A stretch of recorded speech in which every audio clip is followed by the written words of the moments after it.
Hey, what's going on, everybody? Welcome to the Corcoran Entertainment Show. I am your host, Franky Corcoran. How's everyone doing? Everyone having a good week so far? If you guys hear in the background, it's a fan going. At the time that I'm recording this, it's like plus 21 out, and I'm sweating in this house, in my studio here. So I had to put the fan on. I'm just going to turn it a little bit over, back that way. There we go. Just a little bit. So hope you guys don't mind that. During the interview segments do not have the fan going in the background. Thank you guys for tuning into the show today. Not really a whole lot going on, but we did announce on our Facebook page that Corcoran Entertainment's next production, which is Norm Foster's The Ladies Foursome. Very, very funny play. I'm very excited to be putting that on. In June, we'll have more details regarding tickets and dates and stuff like that in the weeks ahead. So be sure to stay tuned for that. Very excited. We just started rehearsals and super excited. Super excited for this one. I mean, I'm always excited to put on shows and everything, but it's always... this one in particular is we're having a ball with it. So very excited for you guys to see that. You guys have probably seen that on our Facebook page. So just stay tuned within the next little bit. But anyways, moving on to our guest today, Densil McFarlane. He's a member of the OBGMs, which is a punk rock band from Toronto, Ontario. So he's the guitarist, singer. Their latest album, so you guys can keep up to date with all their awesome projects. They're also going on tour, and they're also actually going on tour in New Brunswick area. They're coming to the Cavu in Moncton on June 14th. Man, like, I'm always just so impressed whenever just seeing how hard musicians go. I mean, like, hell, that is their gig.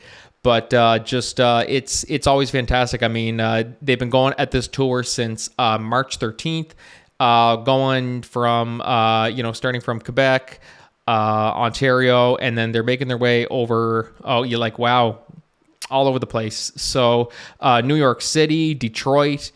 So be sure to go check out if you happen to be in any of the areas. They're also going to the Northwest Territories. So be sure to go check that out. And thank you to Densil for coming on. I really appreciate it, and hope you guys enjoy the interview about that and give my thoughts on it. And I'd also like to pay a little tribute. It's a sad week for Miramichi, at least for me anyway, for moviegoers and entertainment lovers. Cineplex is closing. Cineplex Cinemas is closing here in Miramichi. The last date is April 23rd, I believe. So that's this week. That's this coming Thursday is the last day. I wanted to just kind of commemorate, you know what I mean? Because to some people it might just be a building, but for me, a lot of memories are made there. And it's just sad that, we're losing something that's a big part of, life as an entertainment enthusiast. So I really wanted to just kind of take a moment on the show to talk a little bit about it. And, where we kind of go from here. So anyways, guys, without further ado, just sit back, relax, and enjoy the podcast today.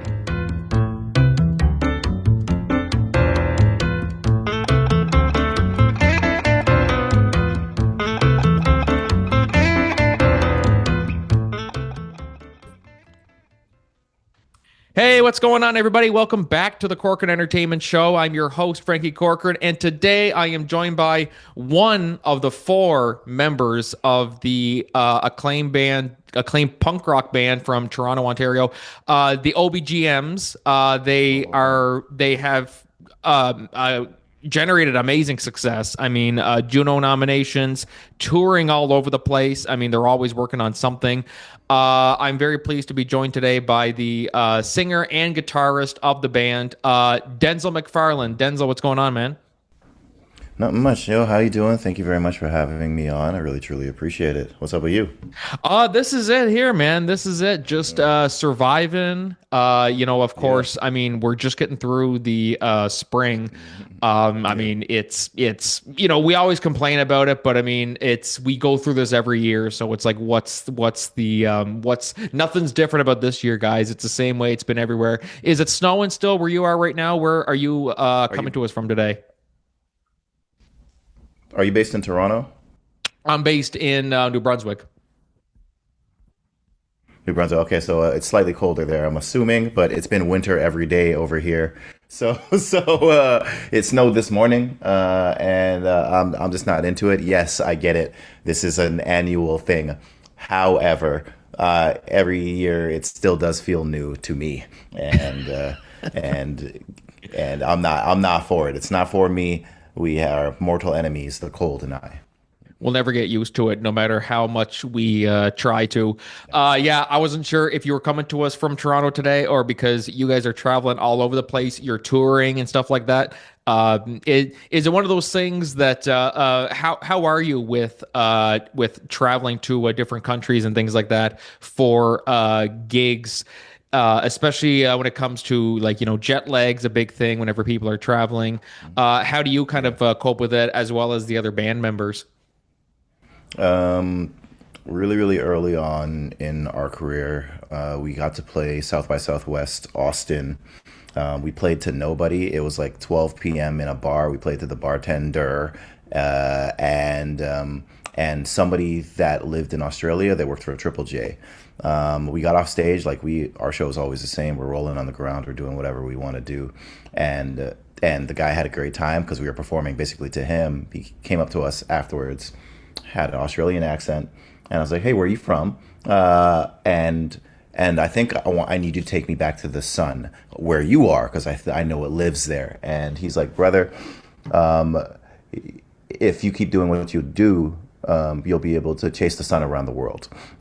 So what I to answer your question, it's a blessing to be able to go anywhere with music on tour. I'm usually typically happy because we get to celebrate music with people that are fans of music, that they may not speak the language, they may not be from where I'm from, whatever. It's just a true blessing to be able to see the world. I'm from the hood in Toronto.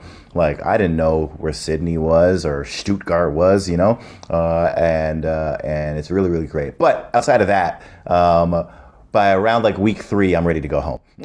So I'm ready to go home because my bandmates they suck. I'm gonna put it out there. They suck. They're actually really really nice. It's just like you get stir crazy after a little bit, and you have to do things to keep your mind sharp. But it's like being married, or it's like any other type Absolutely. of work coworker relationship where you love them to death, you Hmm. don't know where you'd be without them, but then there's some days that you just want to strangle them and you just want to just like I just need me Yeah. time, you know what I mean? How important is it to have me time, especially in an industry where you're always on your feet, you're always on the go, you're always gigging, Yeah. you're always writing stuff. How important is it to kind of like stay on top of your Yeah. self-care routines? It's extremely important. We're an indie band. We're completely independent. We have no label, no backing, no nothing. So like everything you see from our team is from us, bought and paid for by us. Everything is from us. So that puts a lot of the responsibility to be everything like basically on me. So like I'm our marketer, I'm our flipping agent sometimes, you know what I'm saying? Like I'm our tour manager and I make our videos. We write the music. Like it's just a lot of stuff. So eventually, especially in more recent years, I've had to stop doing things because it's super important to have your you time or you're gonna shut down. Or that's how it just worked for me. So like I literally just shut down. Couldn't do anything else. Couldn't even do anything else. So especially when you're on the road where like you're not home, you always have to be kind of alert as to your surroundings, where you are, the customs of where you are, and just all the other people that you are around. It's a lot. It's a lot. Definitely need to schedule your me time. I work out typically every morning when we're on the road, or I'm working out my mind some other way. That's good. Yeah, stay on top of it all, and even getting up. How early do you get up for exercise? Do you get up at like 5 a.m.? Are you one of those people? I want to be a 5 a.m. guy, but I am a 6:30 a.m. guy right now. So I'm out the house by 6:30 to work out pretty regularly until I got injured. I hurt my shoulder, so I can't lift it above my head right now. But I'm still going. I'm still going. Yeah. So usually I'm a 6:30 guy. I'd like to be a 5 a.m. guy, but I'm typically up until midnight every night working on band stuff. So I'll be editing videos or something like that every night, especially right now. Yeah. Well, you pretty much, as an entertainer, you're pretty much never off the clock. You're always thinking about something. Like there's some jobs where you go to it, you work your 8 to 5, and then you're able to leave the work at work, do it the next day, whatever. But when you're an entertainer, it's your passion. It's such a, most people who are in the entertainment industry aren't in it for the fame or the money. They're in it because they really love it. So when you're quote unquote off the clock, you're never really off the clock because in the back of your mind, you're always still going to be thinking about it. Do you kind of have any type of balance method where you're like, okay, I'm going to focus on this at this time and this time and that time, and this day I'm going to completely shut my brain off? Or is it just kind of you can't really anticipate when you're going to be thinking about work? Great question. I wish I knew what it felt like to be off the clock. I am never off the clock. There's always something that needs to be done. A lot of it is now for now. A lot of it is now for later, but still needs to be done right now.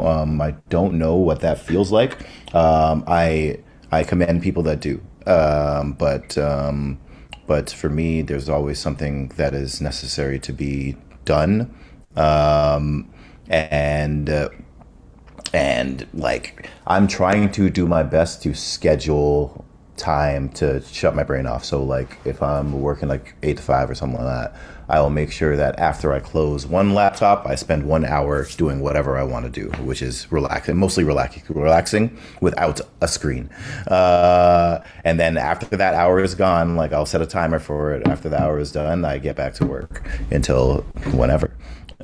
until I'm done. But super important. I have definitely not perfected it though. No, God, no, no. No matter how much we try, like screen time. I talk about screen time. It's limiting the screen time, and then sometimes it just things happen. You end up seeing a funny picture on Instagram or a funny reel, and then you just end up doom scrolling for the next. Doom. Yeah. Doom scrolling. Definitely, there's a lot of doom out there. I don't know if you're paying attention. There's a lot of doom scrolling. I'm picking up on it slowly but surely because it's something that I'm trying to work on myself. I think I've said on the podcast before to different people that I'm working on TikTok scrolling, limiting the scroll time and everything, but it doesn't work out. Same thing with work-life balance in life as an entertainer. It's always no matter how hard you try. It's just, but there's good addictions and there's bad addictions. You know what I mean? You're like, would I rather be addicted to TikTok or would I rather be addicted to drinking and drugs and all that? Yeah, I don't know. I think they're all kind of bad. but my addictions fuel me. Like I'm addicted to music. I'm addicted to pursuing art. I need to get it out of my body. I'm addicted to getting things the way I want them. And yeah, it can be definitely harmful at times to sleep at least. But yeah, definitely. I mean, anything's better than crack, I guess. Oh my God, yes. See, that's an example of a good addiction versus bad addiction. You gotta kind of, people will have addictions in some way, shape, or form. It's just a matter of choosing the right one. And it's just sometimes there's some things that you just simply cannot control. Same thing with work-life balance. It's very, very hard, but you manage the best you can.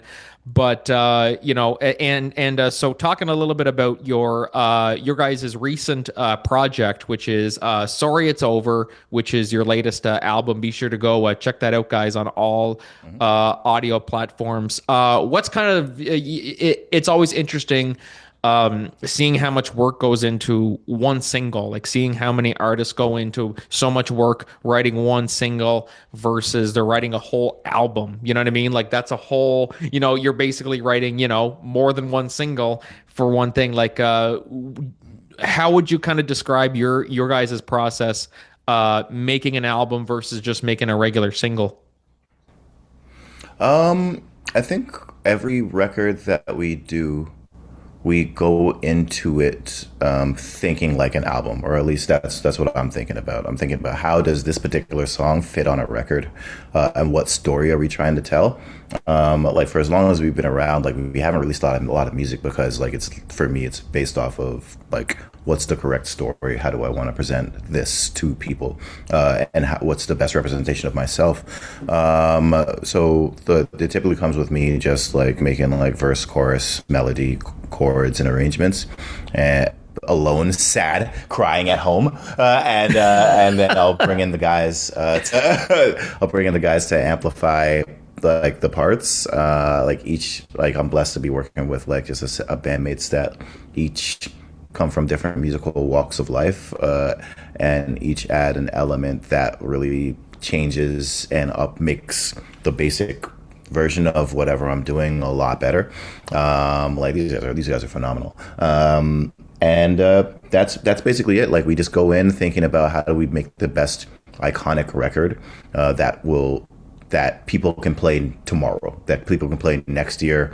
We're not ever actually looking at trends or anything. We're just trying to make things that are uniquely us, and approach it all like an album. Because it might be, who knows? Approach it all like your last song is probably like that. I approach everything like, hey, this might be the last thing I gotta say.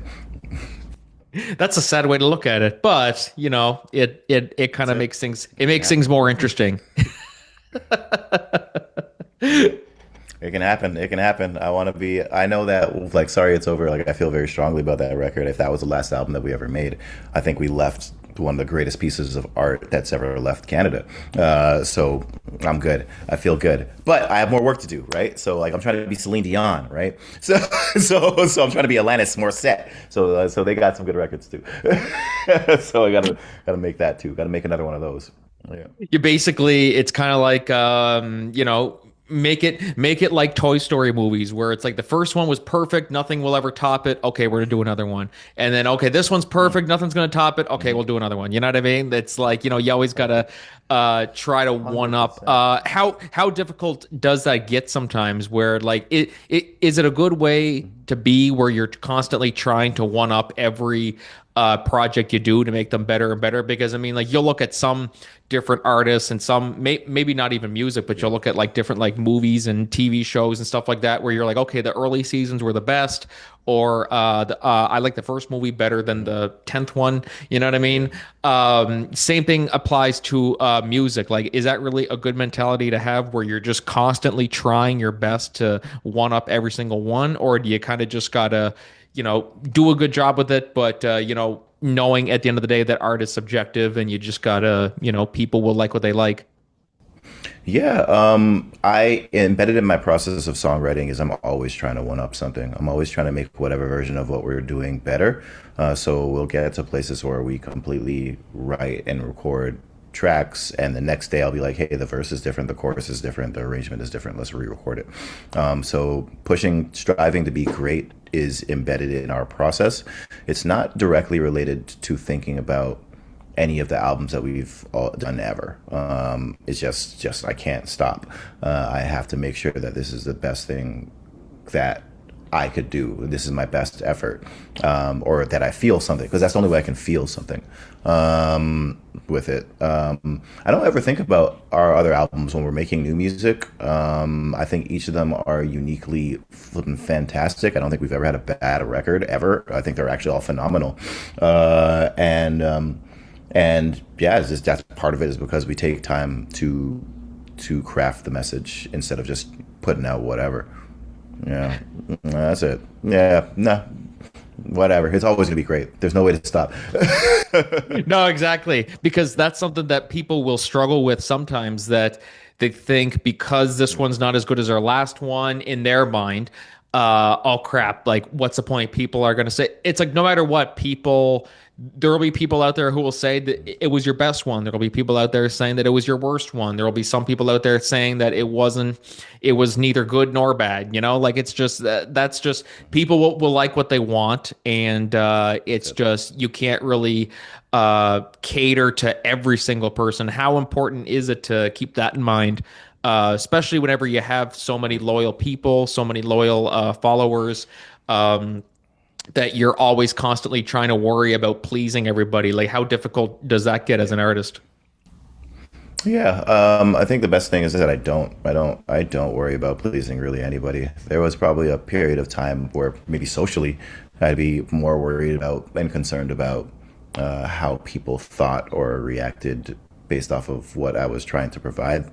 But like now, man, like there's nothing I can do. This is what comes out of my body. Like I'm trying to get it out. And where that lands is it may not land with everybody, and that's okay. There's something for everybody. I do believe that the people that are really down with the OBGMs, like they're gonna like whatever we do, because it comes from us. Sometimes they'll like it more. Sometimes this will be their workout music. Sometimes it might be their cooking music or whatever. Like we have different types of songs. The benefit about a band like us is that that's it. We don't make the same type of song. We make very whole albums that will have something fast, something hard, something slow, something sad, something angry. We'll go through the spectrum of emotions, and I think it's really is for everybody, but we're not making it for anybody. We're making it for ourselves, and that's it. That's the only way you can be happy, because somebody's gonna have something to say, no matter what, and I can't control that. So good luck with that, and that's it. But that being said, thank you for listening. Hope you continue listening. Yeah, I don't care what you guys all think, but please support my music. Yeah, it's not even necessarily that I don't care. It's that I can't use that to inform what I make, at all, because you don't live in this body and I don't live in yours, so I'm not going to be able to trigger that scientific sound wave that speaks to you. I'm not going to be able to. I can't manipulate that. I can only manipulate the things that I do and change my actions and strive for greatness. If I start thinking about, oh, what words do people want to say, that is basing my whole technique off of things from the past. Like, and it takes us such a long time to record records. I'll be writing songs about how you felt 4 years ago. It doesn't make any sense. Like, I got to do what I'm doing right now. So that's it. That's basically it. I love it. Exactly. Tell me what you think, for sure. It'd be like me releasing this podcast episode in 2 years, and we're plugging all the stuff that you guys are doing now. And it's like, okay, wait, that was 2 years ago. That's, what's the point? Exactly. I'm not the same person. That's it. Even during the start of, like, we're recording a new album right now. Like I changed. I became different people during the record. Like, I started in a particular emotional state, and during the record, I realized, I'm no longer this person anymore. So we have to change. Like, it is what it is. I don't want to talk about that anymore. Like, people change, and you just got to chase what serves you, and that's it. Yep. No, exactly. At the end of the day, that's all you can do, really. So you guys are going on tour, and one of the things this weekend we're pre-recording this, but this weekend you guys are going to be in London, Ontario on April 24th. And then I see that you're coming all the way to New Brunswick. You're coming to my neck of the woods in June. You're playing June 11th in Fredericton, and then you are going to be in Moncton on June 14th. So that's really. Are there any? Because like, man, you guys are going hard. You guys are going all the way till August. Are there any spots on this tour that you haven't been that you're really really excited to go to? Yeah. I think the one I'm most excited for right now is Northwest Territories. We're playing Folk on the Rocks, and I've never been out to Northwest Territories, Yellowknife. I've never been out there, so I'm very excited to see it. Outside of that, like the whole European tour, like we haven't been to Europe since pre-pandemic. So, oh, sorry, no, actually, we went afterwards. We went in 2022, but so a lot of these places we haven't been to for a while, and if at all. And it's really, really nice to cross the pond and like meet all these new people. Very, very excited for that whole trip. And like when I would say, lastly, Toronto show, Toronto, Montreal, Ottawa, like Moncton, like these places have like really really embraced us. It's hard to choose. Like I'm looking at our schedule now, like Edmonton, man, and these guys have like there are a lot of places that like have embraced us, and I can't even choose now. It's like asking me to choose which baby I love the most. I love you all for different things. That's it. Yeah. Yeah, that's always the hardest. For some people, I'm sure it's easier than others, but for some people, it's like, yeah, no, I Yeah. can't do that. For sure That's an it's not, man.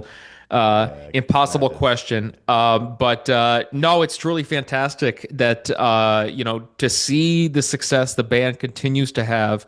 And of course, breaking into the industry is difficult. What would you say, like, if there's somebody listening there now, if there's one thing that you guys kind of learned along the way, whether it was you specifically or one of the other band members, one thing that kind of happened along the way that really, really is very inspiring for aspiring artists? Is there one thing in particular that you would bestow upon our listeners today who might be trying to pursue a similar path? Oof. How long you got? It's a podcast. We can go on for I got a lot of hours. I got a lot of stuff. I got a lot of stuff. But I would say in the long history of the band, the one thing that remains, and we definitely not perfected it, is consistency.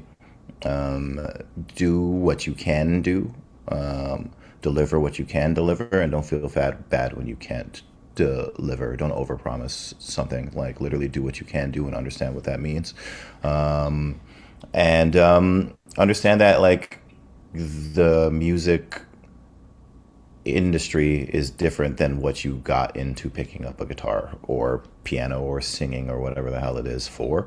Like, no, when I close my eyes, I don't necessarily think about invisible man that is controlling the strings from behind the things that can impact my life. I'm thinking about connection through with people, and I'm thinking about getting the message out that I feel will resonate with not only me, something I can be proud of, but with other people as well.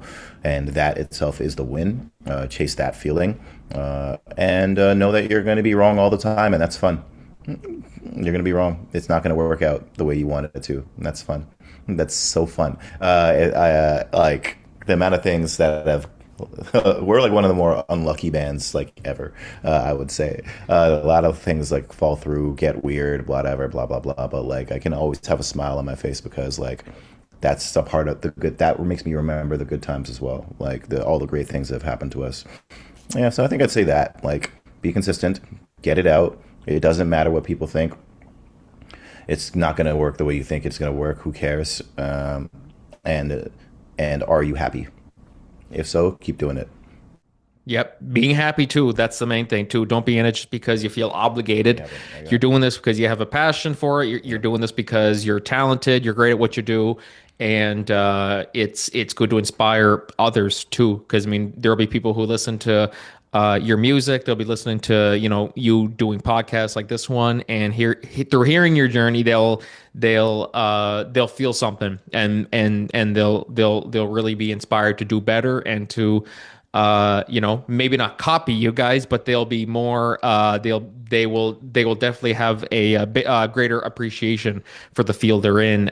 So thank you for bestowing that wisdom upon us all. I really appreciate it. And thank you for taking the time to come on. Always appreciate it to have, Thank you. just we get so many talented people on here, and you certainly are no exception. So thank you so much. Where can people find you guys? Of Appreciate it. course, we'll put the link in the episode description to the OBGM's website. What else is there that you'd be able to plug? Social media, other tour dates, and things like that, or projects? Yeah. We are on everywhere where you will discover music. We are recording and releasing music. We should have an EP out by the end of May. Tentatively called Heart Problems. Very excited for it. It's gonna get weird. Like for anybody that's ever listened to us, like listen to it. This is not the same. This is not gonna be the same. So I'm very excited for how it's received. Yeah, outside of touring, like we're gonna be everywhere. We're literally, like you said, like we're saying yes to everything. So we're trying to get around the world. We're trying to spread the message. I think we're one of the greatest live backs to exist, and definitely one of the ones out of Canada. You should come see us. You should come see us. You. Yes, you should come see us, man. I got to clear my schedule now. So I can prove it. Yeah. You're coming to New Brunswick, so I gotta. Well, thank you for that, man. I really, really appreciate it.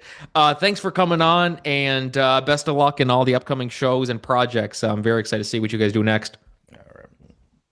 All right, brother. Thank you very much. Have a nice day. Perfect. Guys, thank you for listening to that part of the show. We're going to take a quick break. We'll be right back. But until then, this is Franky and Densil McFarlane signing off. Cheers, man. You're...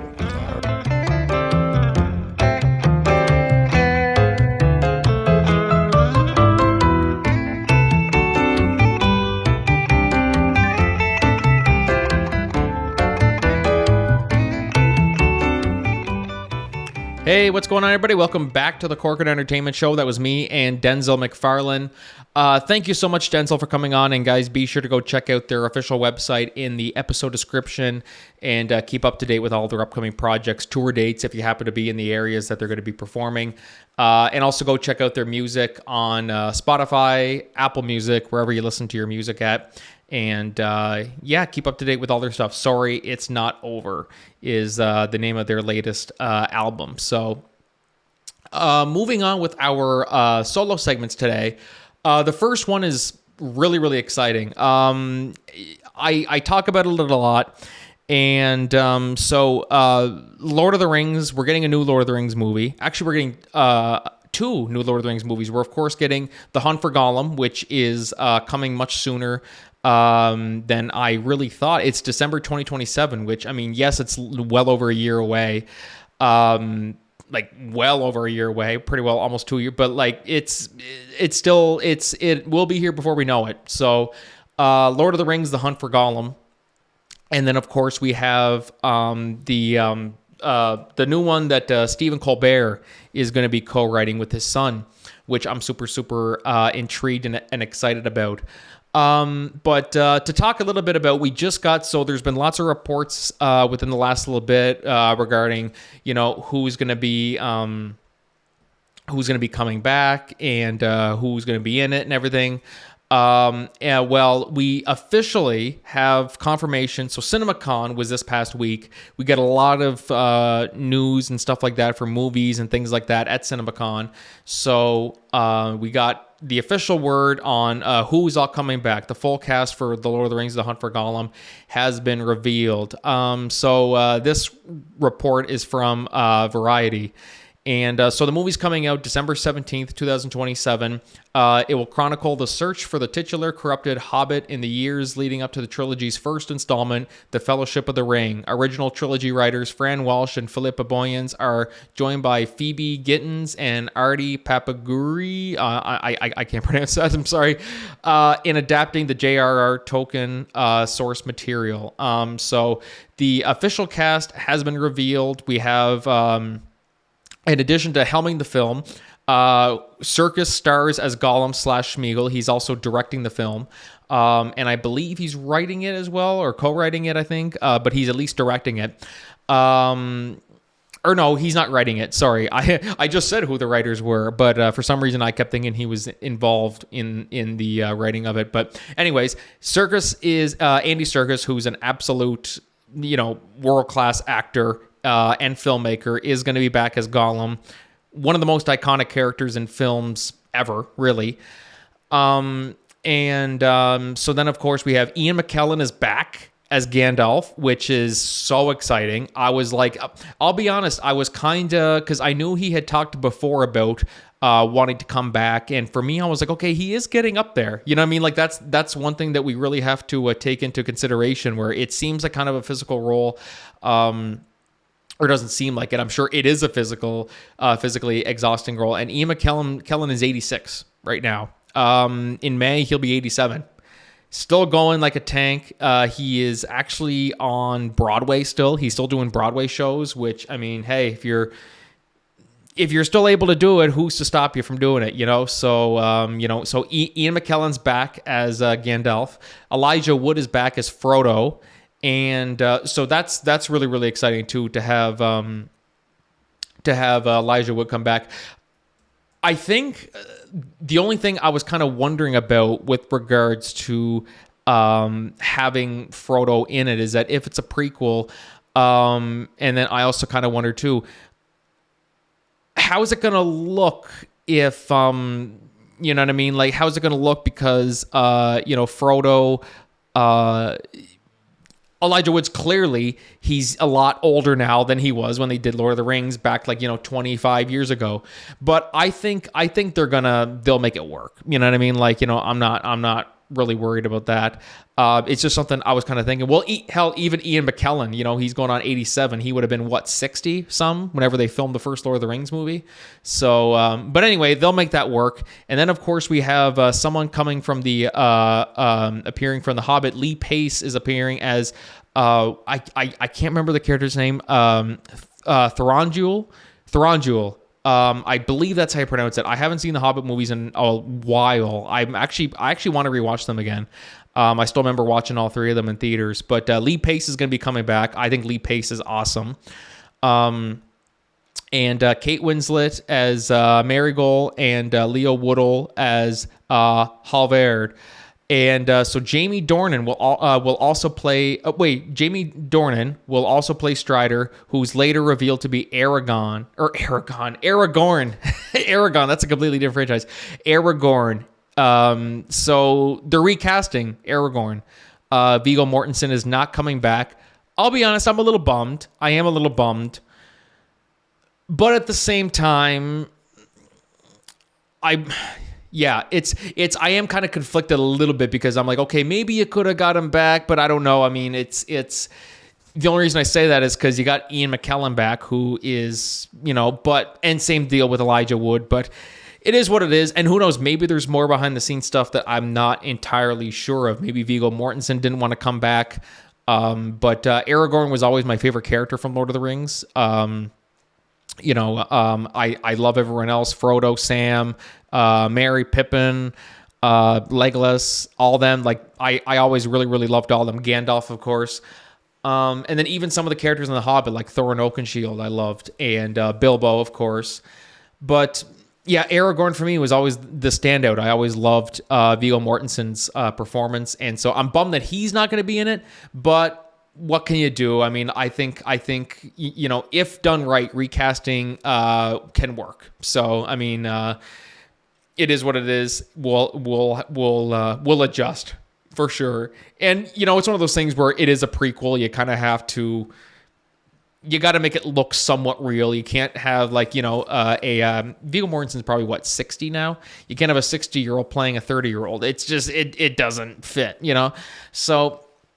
But so that's what I'm super excited. I really, really am, because the fact that we are getting more Lord of the Rings, the fact that we're not just getting more Lord of the Rings, but we're getting it from the people who were involved with the films. Like, of course, you have Fran Walsh and Philippa Boyens, who wrote the original trilogy, and the fact that you have them involved, to me, I think is. You really don't want to have it any other way. If you had somebody else do it, okay, maybe it would be good, but at least in this way, you're trusting that they're going to do justice to it, because they're the ones who made the trilogy so beloved.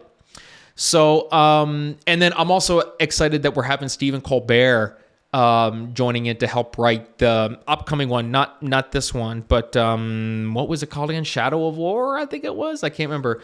But Stephen Colbert and his son are going to be co-writing it alongside Peter Jackson and Fran Welsh and all them. So I'm super stoked. I'm super stoked for this movie. December 17th, 2027. It'll get here before we know it. And there was a lot of great things at CinemaCon too that I was seeing. There's a lot of things that they couldn't. It's so funny whenever I'm seeing like they give there's trailers that they release for some movies, and they're not allowed to show them anywhere else because that's kind of the whole point of CinemaCon. People buy tickets to go there so they can see it for themselves, like nobody else in the world can see it. And then because that way, if you leak it online, it's like, okay, what was the point of me spending all that money to go there?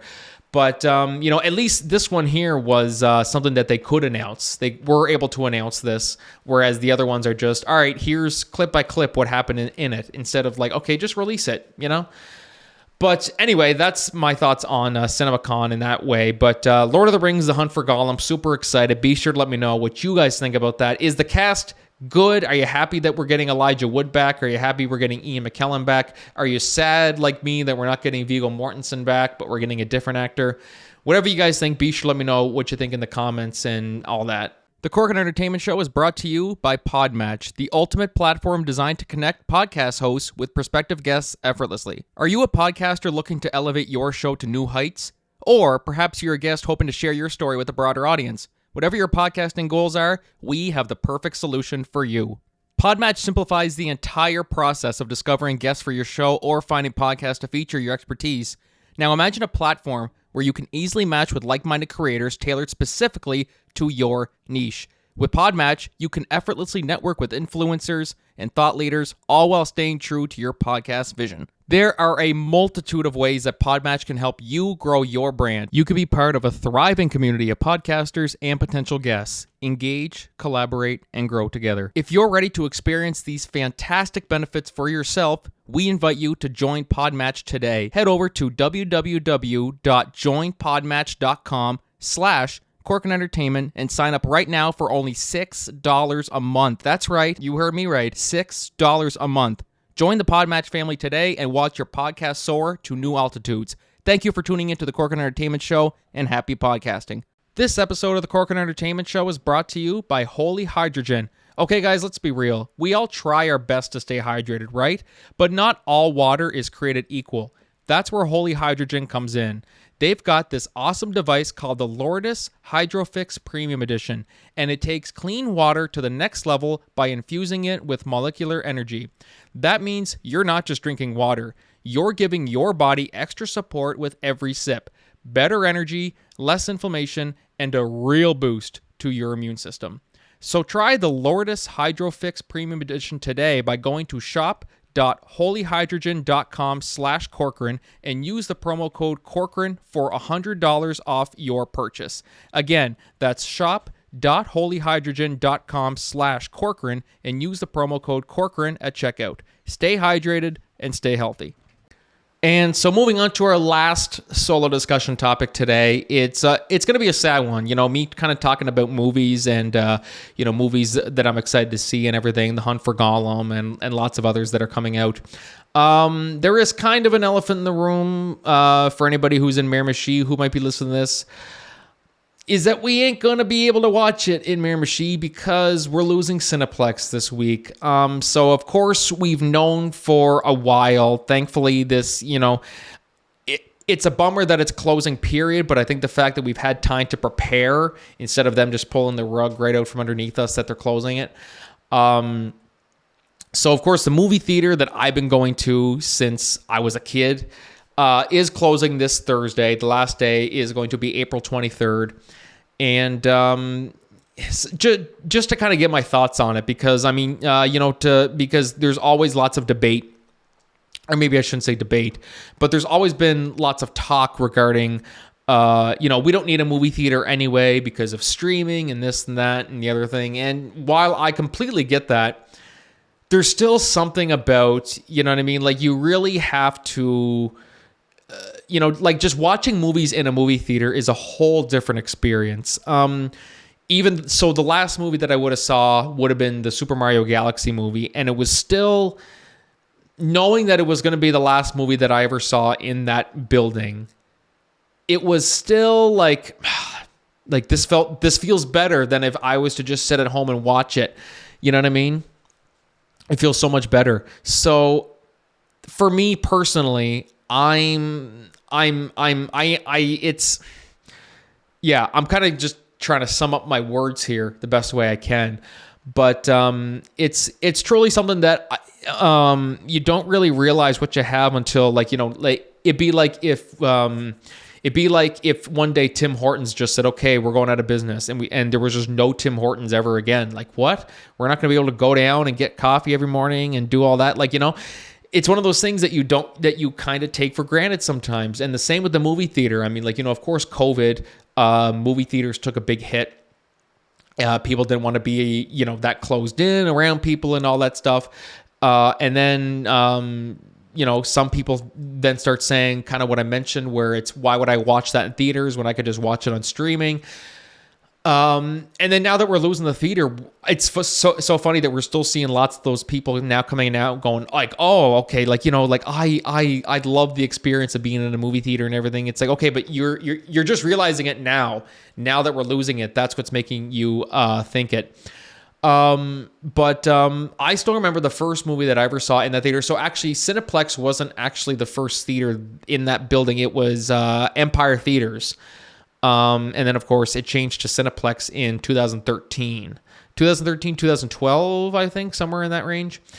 And first movie I ever saw in that theater was The Incredibles. That was the first movie that I ever saw in that theater.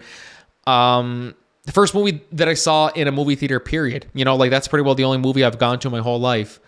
And it was one of those, like, even just that feeling. I mean, like, you know, it was a long, long time ago. The Incredibles came out in 2004? I would have been 5, I think, at the time.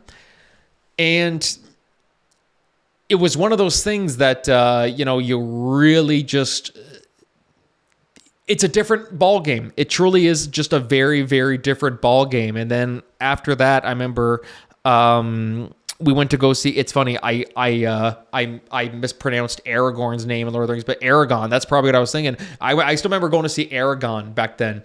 The movie's not great. You watch it today and you're like, it's not great. But back then it was like, holy shit, this is the best thing I've ever seen, and all that stuff. And so now that there's been so many other amazing experiences in that movie theater. Like Avengers Endgame is probably one of the best, hands down, one of the best experiences I've ever had watching a movie in a movie theater. The hype that was surrounding the movie, Infinity War 2 was the same way. No Way Home, you know, those are event type movies that when you watch it at home, it's weird hearing, like, watching No Way Home now, it's weird to hear Andrew Garfield come out and not hear the screaming from people, you know? It's not like you watch an Avengers Endgame from home and Steve says Avengers Assemble and nobody cheers. Like, you know, it was just very, and that's real. That's what my theater was like when Toby and Andrew first appeared. Everyone was gasping and, oh my God, they're back, and all that stuff. And it was just something that you can't recreate. You can't recreate no matter how hard you try. And so, yeah, like it's just one that I was like, just thinking about the theater closing and everything, and just thinking like, wow, like we really had something good. You know what I mean? Like, it was just something, it always brought people together. I still remember in high school and middle school and everything, arranging movie theater meetups with my friends and everything, and us going all down and watching, you know, so many movies over the years. And great popcorn. They always had the best popcorn ever. It's just weird to think that we're not going to have it now. You know, it's just weird to think that we're not going to have it anymore. And, you know, hopefully something comes through, whether it's a smaller theater, whatever the case may be, just to, you know, to still have a theater that we can all go to, like, you know, be able to escape the world. We all want to get out of the house. We want to watch a movie, but we don't want to be cooped up. We want to go out and see people and mingle. And then, you know, so hopefully we get something. I'm hoping we get something. I'm not holding my breath because, it's just, just trying to, think of all the possibilities and everything. God, if I had that money, I would buy it. I would so buy it if I had that money, but no, that doesn't work that way. Yeah, so Cineplex, Miramichi. Anybody who's listening to this who's in Miramichi, I know a lot of my listeners mostly are in Miramichi. At least a good majority of them are. Let me know what your favorite Cineplex memory is. It's truly the end of an era. It's kind of crazy that I'm saying this, that we're losing a movie theater. And to somebody who might be listening to this who's not in Miramichi, or they're not in Canada, they don't even know what a Cineplex theater is because maybe they're so used to AMC theaters. One thing that Cineplex had that AMC theaters didn't is that Cineplex never played like an hour of trailers before a movie. There were a couple times near the end that I noticed that I'm like, okay, they're playing way too many trailers, but then when you see how AMC theaters does it, you're like, oh yeah, no, like we had it pretty good. We had it pretty damn good here at Cineplex. So be sure to let me know what you guys think about the closing of the theater. Some of your favorite memories there. What's your favorite movie that you watched there, and all that stuff. So R.I.P. Cineplex. And here's for something else. Hopefully we get something else. So anyway, to end on a happy note, thank you guys for listening to the show today. Yeah, let's not be all somber. Let's try to lighten the mood here. Thank you to my guest, Densil McFarlane, for coming on. Thank you guys for listening to the show. Lots of great stuff going on in the community. We might not have a movie theater now, but we also got a lot of great things coming. Our next play is coming up in June. The St. James and St. John United Church is putting on a show at the first weekend of May, which I'm also super excited to be taking part in, and it's a great show. It's a lot of fun. So we got lots of great stuff coming up. Rock and River Fest. I always have the link to the website in our episode description. Get your tickets for the show of the summer season. This is going to be a big show, and I'm really hoping to see lots of amazing faces there.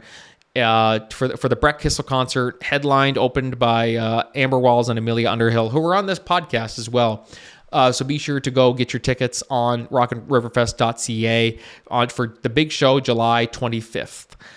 Thank you guys for listening to the Cork and Entertainment Show today. We'll see you guys in the next episode. But until then, this is Franky signing off. Have a great day, everybody.